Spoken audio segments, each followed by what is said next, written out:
Voilà les images du départ de cette Trans-Martinique 2013 que vous pouvez bien sûr retrouver sur le site www.canalplus-caraïbes.com. On a revu donc les images du départ. Antoine, vous l'avez vécu comment ce départ de cette course? Pour moi, c'est un grand moment. C'est toujours beaucoup d'émotions parce que c'est quelque chose qu'on attend depuis longtemps. On se prépare. Puis alors, la semaine précédente l'épreuve, on fait quasiment plus rien. Donc on passe de 15-20 heures d'entraînement à d'un seul coup plus rien. On a l'impression que le corps il est plus capable de courir. Et on a hâte d'être libéré pour retrouver ces sensations qui font notre quotidien. Quand on part comme ça sur un départ, on se concentre, c'est un peu minute par minute, ou alors on vise déjà l'arrivée? Non, je vois pas personnellement, moi je vois pas l'arrivée. Je pense même pas à des étapes d'ailleurs. On peut penser à des étapes pour essayer de raccourcir un peu le total.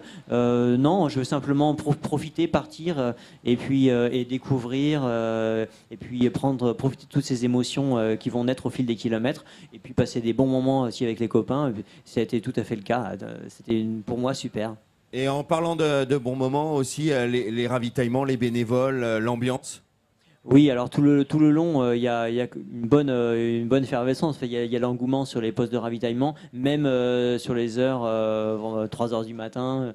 C'est pas facile d'ailleurs pour eux, mais on sent qu'il y a vraiment la passion derrière, et puis ça nous pousse parce que ça nous donne le petit coup de pouce qu'on peut pas forcément avoir avec notre alimentation. Ça vaut les autres glucoses, on va dire. Antoine Guyon a besoin d'un coup de pouce parce qu'on a l'impression toujours avec votre zénitude, je ne sais pas comment on peut déterminer, je pense que c'est le terme qui me vient à l'esprit, quoi. Comment on fait pour être aussi zen? Oh, ça fait partie de ma nature, hein, tout simplement. Moi, je pars du principe que je capte, on va dire, je capte l'énergie ambiante. Donc, le fait qu'il y ait des personnes qui soient autour de moi et qui soient vraiment partantes à fond aussi dans l'événement, pour moi, tout ça, c'est un ensemble, ça forme un tout, c'est de l'énergie, c'est positif, et donc ça me met dans les bonnes dispositions mentales pour continuer. Mais j'ai l'impression que c'est contagieux quand même, parce que Patrick qui courait avec vous, il est aussi calme. Vous êtes bien trouvés quand même tous les deux. Oui, je pense qu'on est quand même, on a certainement un fonctionnement différent dans notre tête, en tout cas quand on aborde une course comme ça, forcément. Mais oui, je rejoins tout à fait ce que dit Antoine hein, sur ce point-là. Oui, c'est. Ouais, mais comment on peut être comme ça aussi calme et aussi guerrier? Aïe. Yannick. On a une question qui vient d'arriver par SMS de Robert Zemeckis. Est-ce que Eric ou éventuellement Antoine serait disponible pour Forrest Gump 2?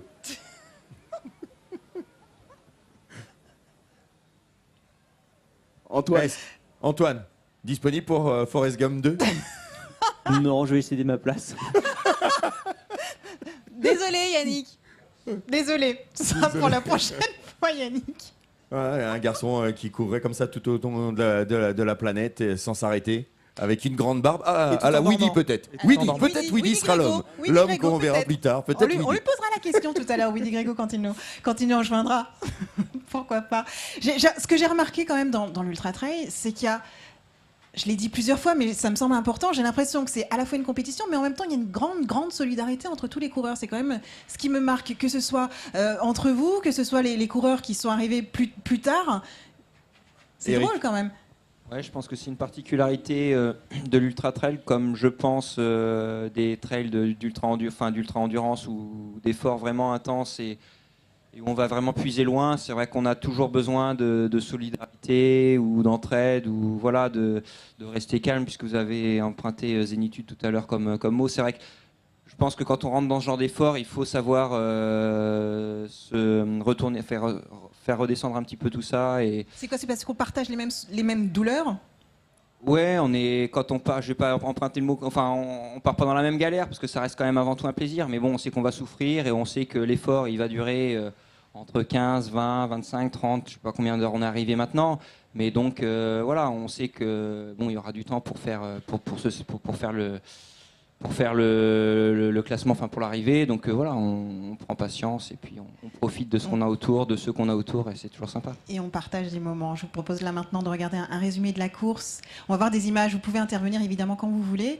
Oui, je vais. Regardez, voilà. Voilà, alors que c'est le départ, on est à 3h du matin du côté de Grande-Rivière. On voit que tout le monde a encore le sourire, les petits gestes sympas. Le premier rétrécissement, le pont, la première petite difficulté. Et ça y est, là on voit bien sûr Antoine Guillon et Christophe Le Sceau, le Jaguar, dans les premières montées. Voilà, vous voyez que le sol est déjà bien humide. On aperçoit Willy Grégo qui est pour l'instant dans le top 10 à ce moment de la course. Adrien Séguret qui est parti assez fort, qui est devant et voilà, qui va faire au mieux pour le rester. On apprendra bien sûr plus tard qu'il a des problèmes au genou, problèmes articulaires et qui sera obligé malheureusement d'abandonner. Voilà, on rentre dans la partie jungle.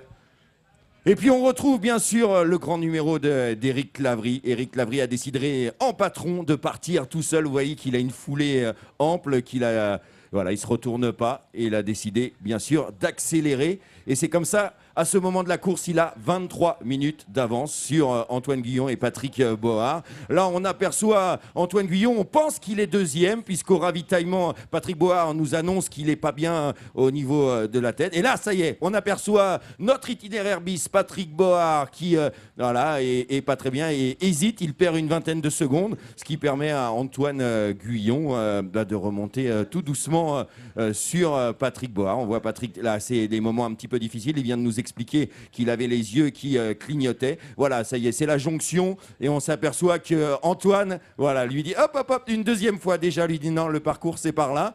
Voilà, et ils restent ensemble. Et puis là, on se dit, Patrick est dans le dur. Antoine vient de prendre 25 mètres en très très peu de temps, une petite gorgée à son habitude. Et voilà, il est parti devant. On se dit qu'on leur avait demandé que ça soit le battle. Ben voilà, il se lâche et il part. Et c'est sans compter sur un moral de guerrier. Ce garçon est incroyable. Je ne sais pas où il va puiser ses ressources. En tout cas, il a recollé. Il est remonté sur Antoine Guillon. Là, on voit un Éric Clavry, le bêtisier du jour. Il aurait pu perdre, bien sûr, la course ici sur le guet en rejoignant Andy. Mais non, ça se passe bien. Andy essaye de suivre, bien sûr, la cadence infernale d'Éric Clavry qui va aller du côté du ravitaillement. Alors, ça sera un ravitaillement éclair. Voilà, une banane, un peu de boisson. Il a rejoint son épouse quelques secondes et il est reparti. Et il est reparti sur un rythme très fort. Alors là, à ce moment, c'est plus 23 minutes. Déjà, on a dépassé les 30 minutes d'avance. Et il se retrouve sur la plage où il reste un marathon à réaliser pour rejoindre bien sûr ici la ligne d'arrivée. Et vous voyez que bon voilà, on parlait de zénitude tout à l'heure, mais on le sent assez serein et pourtant il a déjà les jambes qui font très très mal. Et voilà l'arrivée avec un temps supersonique de 15h50. 15h50, c'est le nouveau temps référence d'un garçon qui le mérite bien après une saison difficile. Et puis Antoine qui lâchera rien, qui partira essayer il nous l'a dit, de remonter sur Éric Clavry. Éric aura été plus fort et Patrick Bohard qui n'aura rien lâché, qui aura rejoint ses potes et qui ont réussi à faire ce qu'on leur avait demandé, un très très beau battle. Merci messieurs. Et merci messieurs pour ce beau spectacle que vous nous avez offert, on s'est régalé. Hein. Je suis sûre que vous aussi qui nous regardez, vous vous êtes régalés. Maintenant que vous avez fini la Transmartinique 2013, on passe à quoi ? Qu'est-ce que vous préparez ? Éric ou Antoine ? Patrick ? Là, enfin, je pense que ça va être une petite trêve. Enfin, en tout cas, personnellement, ce sera une petite trêve parce que c'est quand même une épreuve qui laisse des marques. Hein, et puis, on va reprendre sereinement et tranquillement à partir de janvier sur la saison 2014. Patrick, on va passer du soleil à la neige. Oui, tout à fait. Oui. Oui, là, je vais chausser les. Ouh là là, voilà, on a Regardez, un là, direct, on voit un garçon qui aura tout donné. Ah et oui, oui. ça, c'est des images Voilà. dont on vous parlait dans la journée. C'est des images, il ne faut pas trop s'inquiéter. C'est la machine qui fait tout simplement comme un flipper.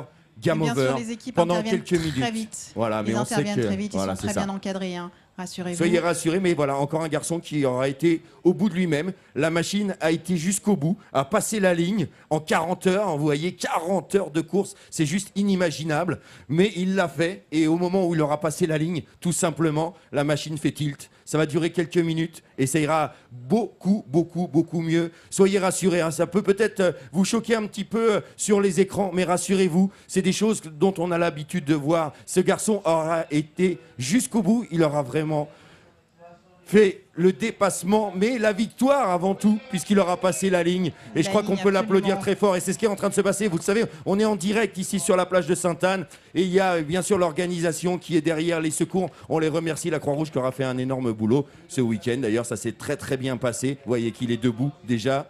Il est en train de revenir. Il va falloir se réhydrater pour aller au mieux.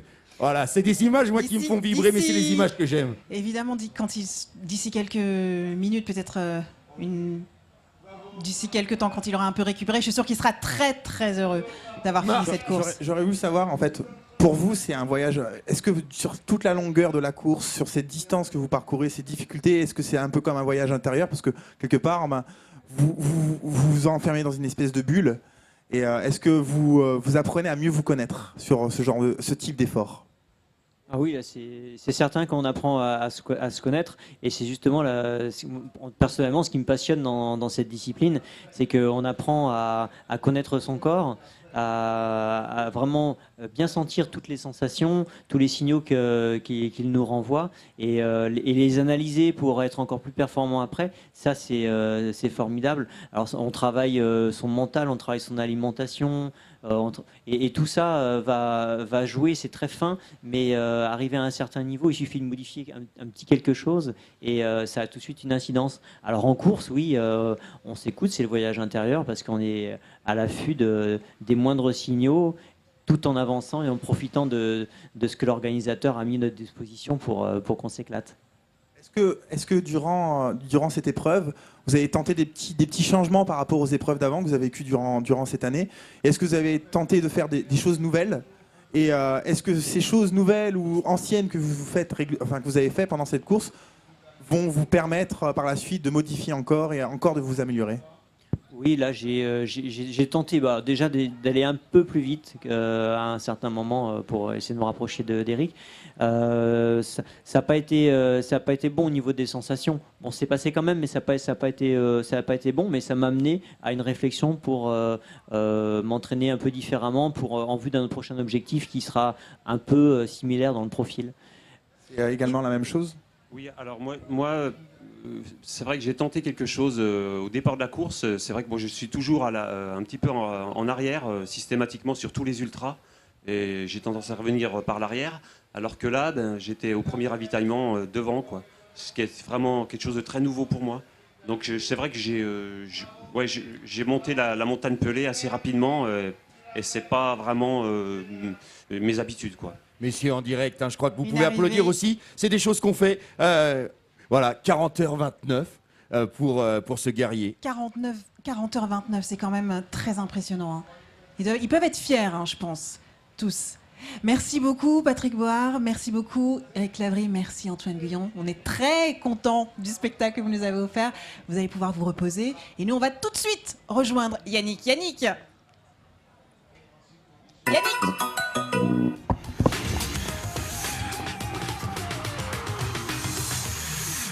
Ça y est, c'est fini pour moi. Alors, ils sont où les autres? Bien loin derrière. Toujours est-il que mon rythme de course m'a permis de constater des irrégularités absolument obscènes le temps du parcours, avec notamment l'exploitation de la misère et de la souffrance des coureurs, avec notamment au ravitaillement de Saint-Joseph, la vidange, le changement de chaussettes par exemple, ou le regonflage de baskets qui était proposé à 15 €, des tarifs prohibitifs, tout le monde en profite. La preuve également sur cette ligne d'arrivée avec entre autres les siestes, les massages proposés à des tarifs absolument obscènes, la chaise 12 € par exemple. Toujours est-il qu'on ne sait pas à qui profite cet odieux trafic. Notre enquête, oui.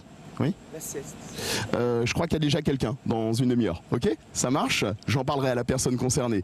En tout cas, on identifiera cette personne très rapidement, j'imagine, avec les enquêtes très poussées du dimanche soir, une enquête probablement de Pénélope Ponté. Merci beaucoup Yannick, je suis sûre qu'on aura les détails de votre enquête. Pendant ce temps, nos trois invités nous ont rejoint. Géraldine Moutel qui est arrivée, on est très fiers, qui était notre animatrice. Non, Julia, pardon.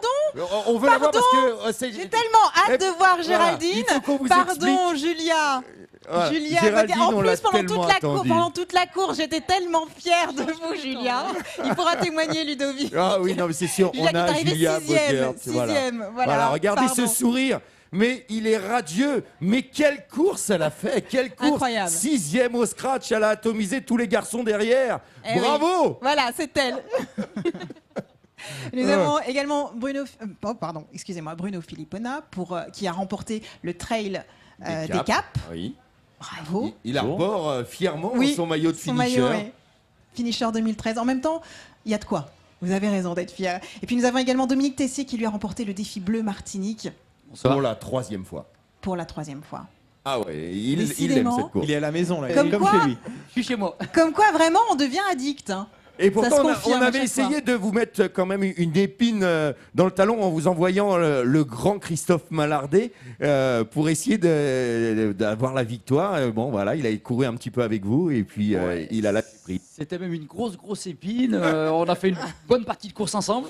Puis malheureusement pour lui, il a eu un petit problème physique. Donc j'en ai profité, bien évidemment. Il a eu mal au dos. Il avait mal au dos, ouais. Bon, j'ai fait ma course quand même, malgré tout, comme je pouvais. Il y en a un autre qui a fait sa course. C'est Oh Marc. Marc Raquil. Ouais, effectivement, j'ai pu faire connaissance avec Julia. J'ai pu partager un petit moment à ses côtés et c'est vrai que j'ai pu voir ce qui était le haut niveau. Alors, est-ce qu'il Et vous on a a les encouragé On a les images, bon, on va les voir. Alors, regardons les images. quand même beaucoup rire.